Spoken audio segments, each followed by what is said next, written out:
ఇవొచ్చేసి మనకు dark colours అండి.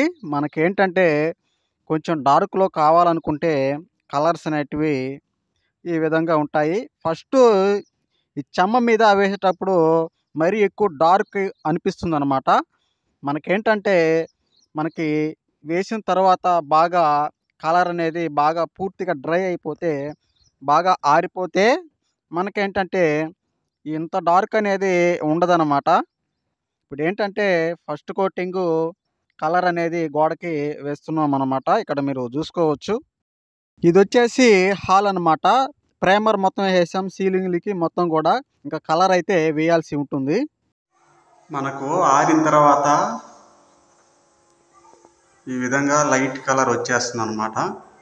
First వేసినప్పుడు మనకేమో డార్క్ కలర్గా కనిపించింది. ఇప్పుడు ఏంటంటే మనకు ఎక్సలెంట్గా ఉంది. పర్వాలేదు, అంటే డార్క్లో ఒక రవ్వ మనకు ఈ విధంగా ఉంటుందన్నమాట కలర్స్ అనేటివి. ఇదేమో హాల్ అన్నమాట.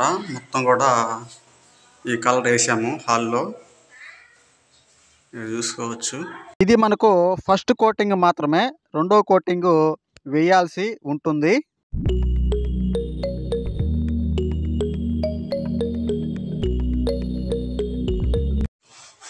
బాగుంది కిచెన్ రూమ్ కలర్.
ఇదొచ్చేసి మనకు రెండో కోటింగు వేస్తున్నాడనమాట.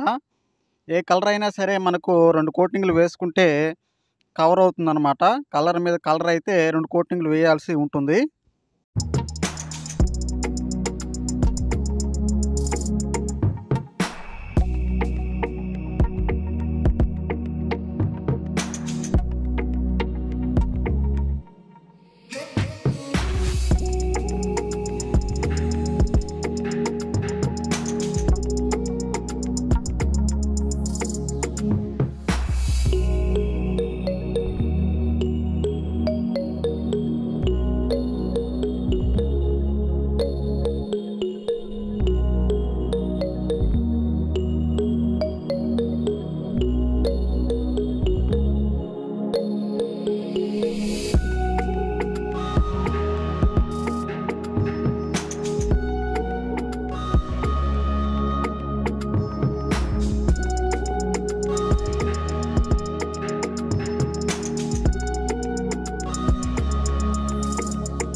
ఇదొచ్చేసి మనకు హాలు రెండో కోటింగ్ కూడా వేయడం జరిగింది. ఇక్కడ మీరు చూసుకోవచ్చు. మనకి రెండో కోటింగ్‌కి కలర్ అనేది బాగా వస్తుందనమాట.